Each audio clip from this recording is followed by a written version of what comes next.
Generally जो समस्याएं आजकल बढ़ रही हैं, जैसे पेट की समस्याएं सबसे ज़्यादा हैं। पेट का फूलना, अफारा आ रहा है, पेट एक बार में साफ नहीं हो रहा अच्छे तरीके से, या फिर कभी कभी ऐसा भी लगता है जैसे एक बार तो मोशन गए लेकिन सेटिस्फेक्शन नहीं मिला। एक तो ये प्रॉब्लम, ये सबसे बड़ी प्रॉब्लम। दूसरा इसके अलावा एक समस्या जो होती है कि जब पेट खराब होता है तो कहा जाता है कि constipation is mother of all diseases.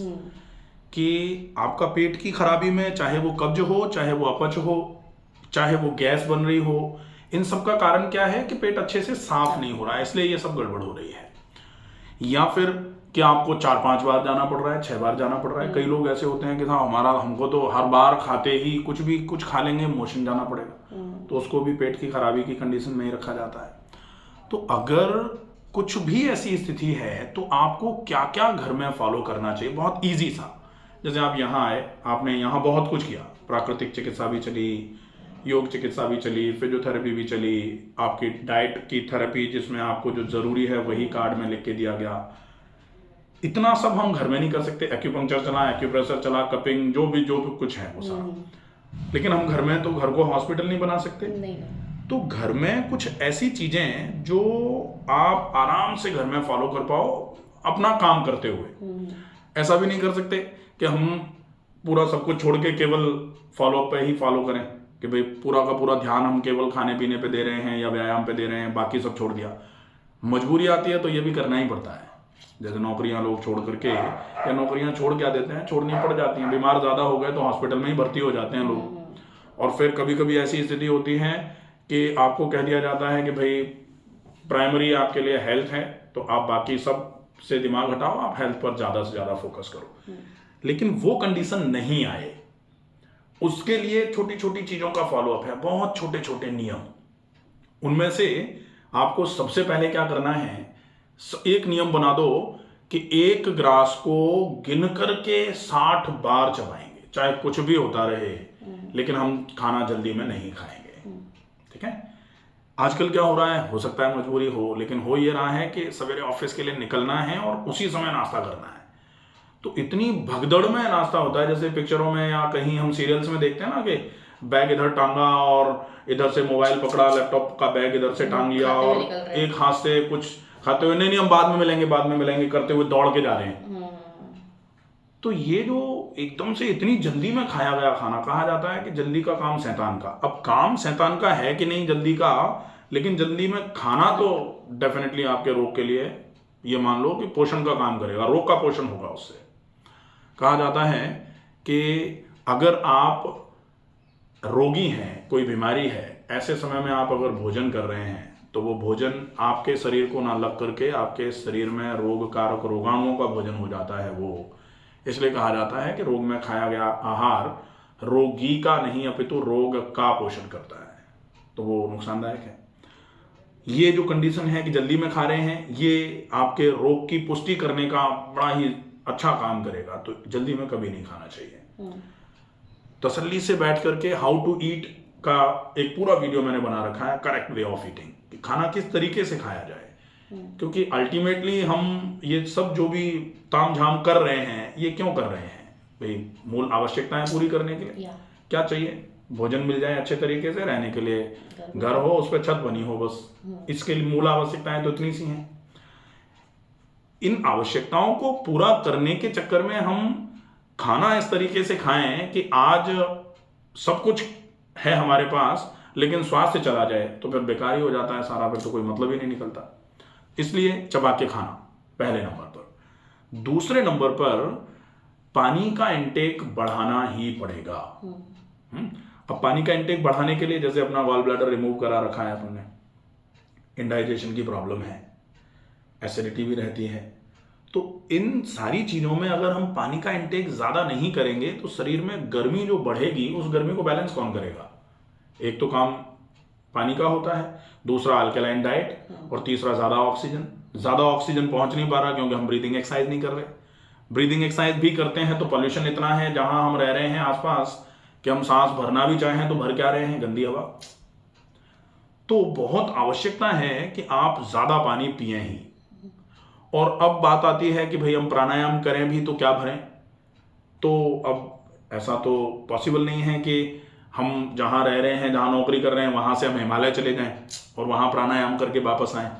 ये तो पॉसिबल नहीं। फिर क्या कर सकते हैं, अपने घरों में छोटे छोटे तुलसी के पौधे लगा लो, वो सबसे बढ़िया है। कॉरिडोर होता है घरों में, छत है, कुछ तो है ही, कुछ नहीं है तो कमरे में थोड़ी बहुत बालकनी है, तो उस बालकनी में तुलसी कहाँ लगानी है, जहाँ धूप आए, थोड़ी धूप, दिन भर में थोड़ी बहुत देर के लिए धूप जरूर आए, ऐसी जगह तुलसी लगाओ। छोटे छोटे गमलों में लग जाते हैं, बढ़िया पौधे होते हैं। आप उनमें रोज थोड़ा पानी डालो, पत्ते रोज धुलते रहें अच्छे तरीके से उसके। फिर आप जैसे 10-15 पौधे भी आपने तुलसी के लगा रखे हैं, वहां बैठ के आप प्राणायाम कर लो, बहुत अच्छा तरीका है। ये चीजें हैं जो छोटी छोटी हैं, नेचुरल। हाँ डेफिनेटली। अब जैसे दिल्ली में आजकल एयर प्योरीफायर लग रहे हैं घरों में, अब हर घर में जब एयर प्योरीफायर लग जाएगा, तो जैसे हर घर में एक छोटा सा कोई ब्लॉक आपने ले लिया, उस हर घर में 4 AC लगा लो आप 5-5 टन के, तो फिर क्या होना है। तो बाकी घर में जब तक है तब तक ठीक है, लेकिन घर से जैसे ही आप निकलोगे तो हालत खराब हो जानी है।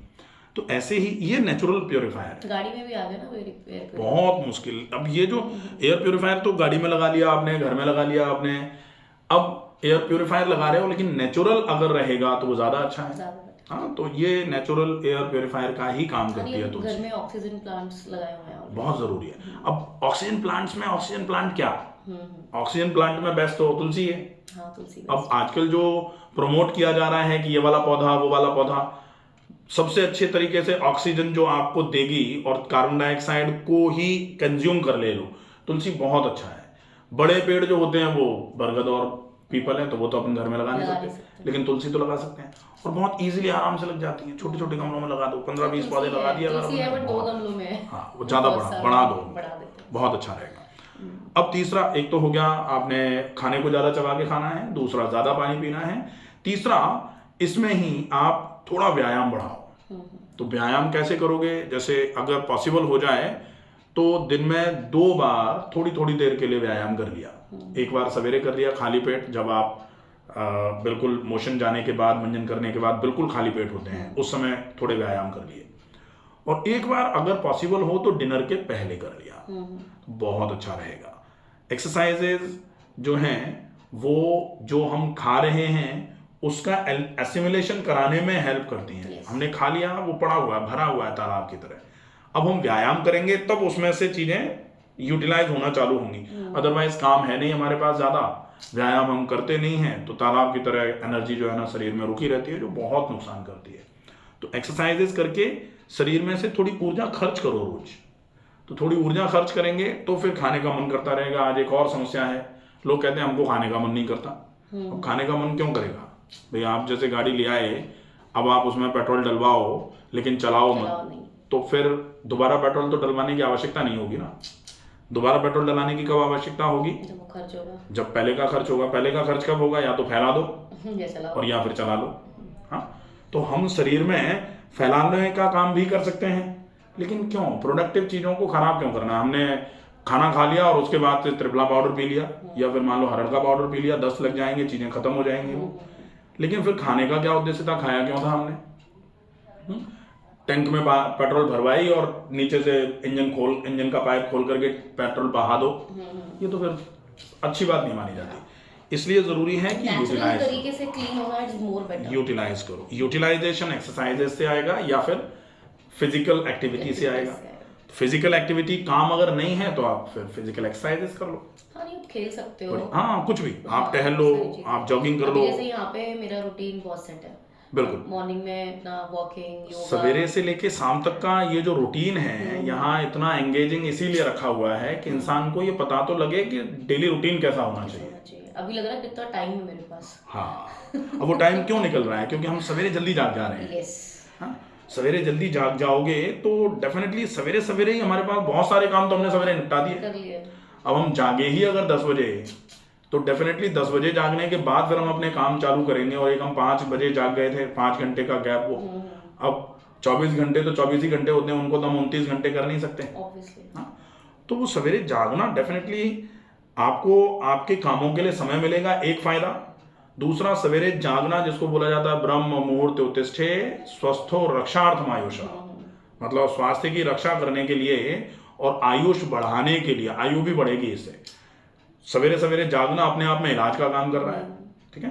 तो ये बहुत अच्छा फायदा है। प्लस सवेरे जागने का एक और फायदा होता है जो जनरली अभी लोगों को समझ में नहीं आ रहा।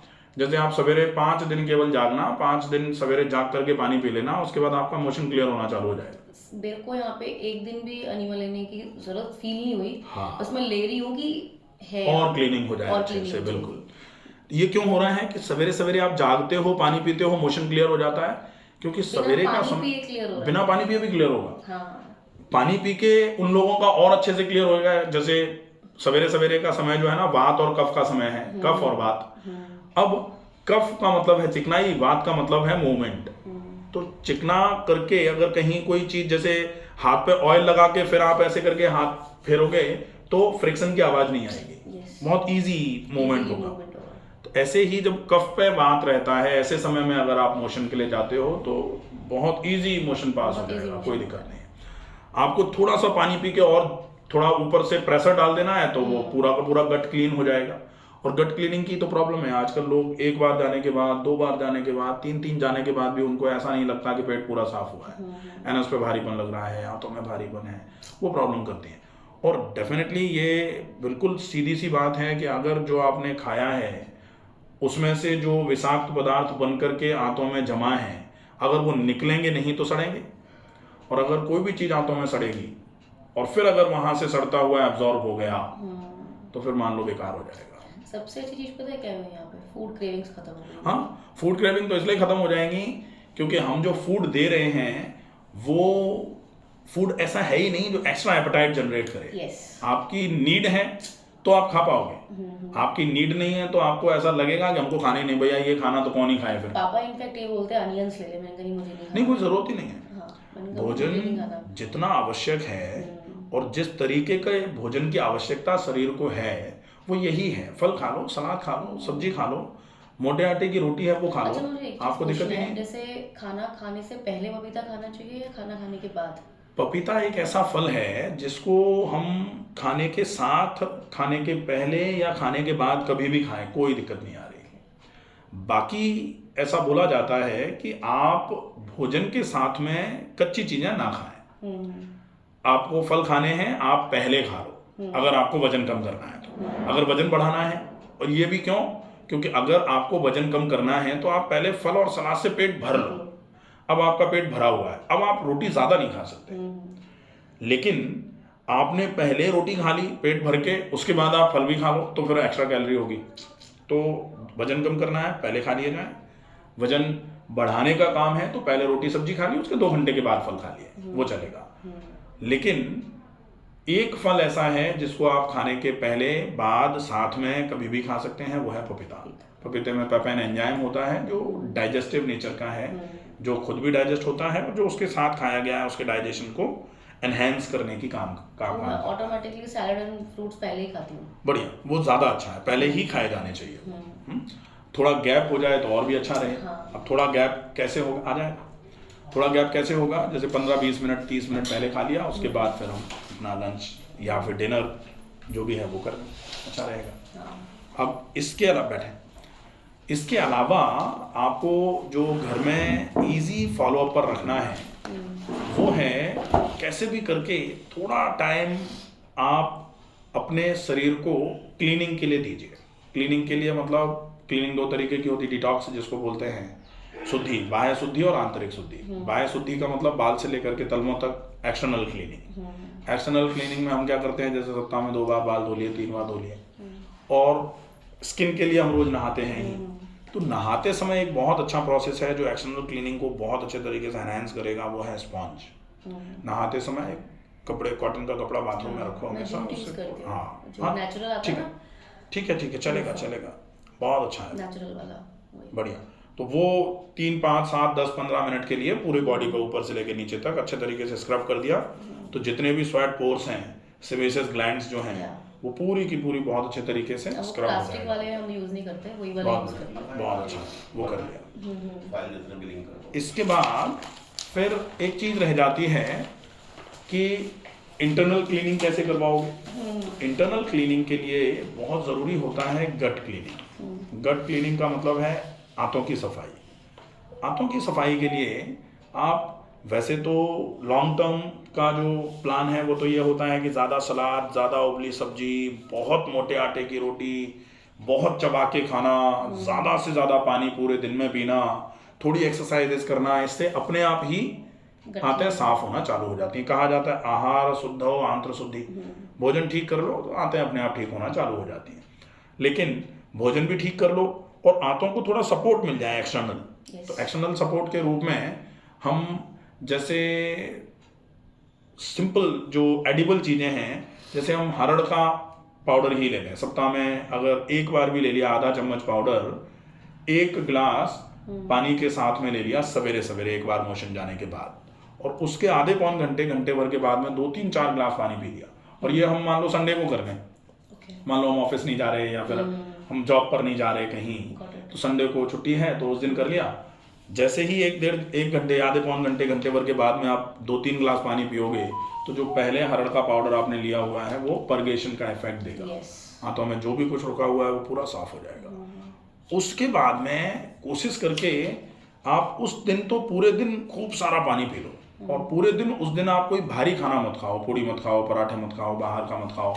आजकल सबसे ज़्यादा गड़बड़ यह है कि जिस दिन छुट्टी होती है उस दिन लोग पता नहीं क्या क्या तो खाते हैं, बाहर जाने का प्लान है, घूम के आ जाते हैं, बाहर खा लेते हैं, होटल पे खा लेंगे, ढाबे पे खा लेते हैं, बहुत अच्छी चीज़ लगती है वो बनवा लेते हैं, वो ऑर्डर कर लेते हैं, ये सब गड़बड़ है। तो आपको जिस दिन छुट्टी मिले उस दिन आप अपने डाइजेस्टिव ट्रैक्ट को भी छुट्टी दे दो तो बहुत अच्छी बात है। आपको तो छुट्टी मिल गई, आप डाइजेस्टिव ट्रैक्ट को ठूंस दो बिल्कुल भर भर के, तो वो फिर बहुत मुश्किल में आ जाता है।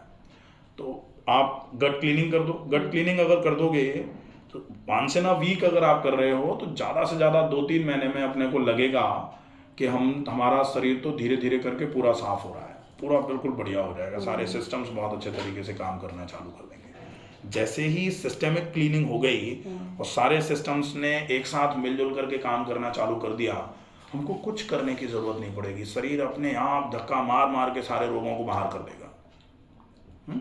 और उस रोग उसमें सब कुछ आएगा, बाल झड़ने से लेकर के आपकी थायराइड हो गई, आपको पेट की समस्याएं हो गई, लिवर की हो गई, फेफड़ों की हो गई, ओवरीज, यूट्रस, सब कुछ सारा अपने आप क्लियर होना चालू हो जाएगा। ठीक है, और इसी को बोला जाता है कि आप ऑटो हीलिंग की प्रोसेस पे एक बार बॉडी को ला दो, बस बाकी तो सारा का सारा काम शरीर खुद ही कर लेगा, और इससे आएगा ऑटो हीलिंग की प्रोसेस पे बॉडी।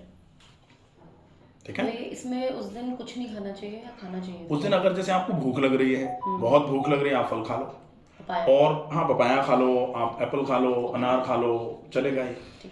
फिर आपको लग रहा है कि नहीं हमको पपाया से या फिर फ्रूट से नहीं सेटिस्फेक्शन नहीं आ रहा, हमको तो कुछ नमकीन खाना है, तो उबली हुई सब्जी थोड़ा सेंधा नमक डाल के खा लो, soup P low, soup P low, बहुत अच्छा है, चलेगा डेफिनेटली। वही सब्जी को ही ब्लेंड करके सूप बन जाता है, तो वो सूप पी लो, और अच्छा है। भाई आप सूप पी रहे हो तो लिक्विड फॉर्म में है, उसमें तो आपके आंतों को कुछ ही नहीं करना पड़ रहा, कंप्लीट रेस्ट पे है, जो आ गया उसको एब्जॉर्ब कर लिया, बहुत बढ़िया, अच्छा है, चलेगा। गट को एक बार क्लीन करके आप उसको थोड़ा मौका दो कि वो थोड़ा रेस्ट करके एक बार विचार करे कहाँ कहाँ गड़बड़ हो रही है। बेचारी आंतों को कतई इतना टाइम नहीं मिल पाता, वो तो एक काम से फ्री होती नहीं है कि दूसरा काम, फिर दूसरे से फ्री हुए तीसरा काम, फिर लगातार उनको इतना काम है कि वो कभी फ्री नहीं हो पाती। That is the reason.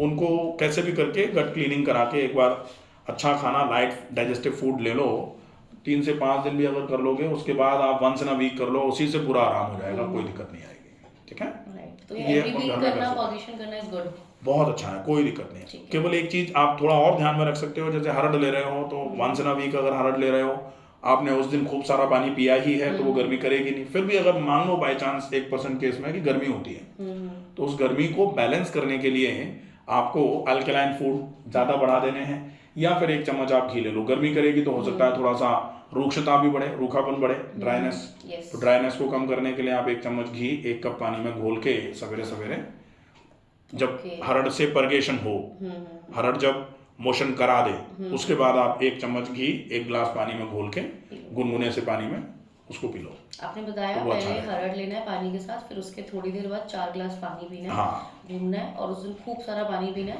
And then at the eating time if I am feeling कि मुझे भूख लग रही है, then I have to eat something, otherwise not. Otherwise आप पानी ज़्यादा मात्रा में पी लो। आपको एसिडिटी रहती है, आपको शुगर है, अगर ऐसे केस में जनरली जो लोग डायबिटिक हैं या जो बहुत ज़्यादा हाइपर एसिडिक हैं, उन लोगों को फ्रूट्स खा लेने चाहिए, क्योंकि वो खाली पेट रह नहीं सकते।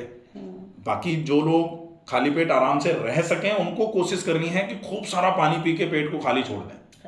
जितना खाली रखेंगे पेट को, उतना ज़्यादा भूख तेज लगेगी, और जब तेज भूख लगे तो ये ज़रूर ध्यान रखना है कि गले तक नहीं भरना है फिर पेट को, ये विशेष ध्यान रखना है। 75%, वैसे तो 50% फूड कहा जाता है, half of the stomach should be filled with solids, 1/4 with liquids and 1/4 should be empty. तो 1/4 तो खाली ही छोड़ दिया जाए, वो ज़्यादा अच्छा रहता है। ठीक है, तो ये अच्छे तरीके से फॉलो कर लो, ठीक है, सारा बढ़िया हो जाएगा, कोई दिक्कत नहीं है। ठीक है, बाकी कुछ भी रहेगा तो आई कॉल यू। हाँ, डेफिनेटली।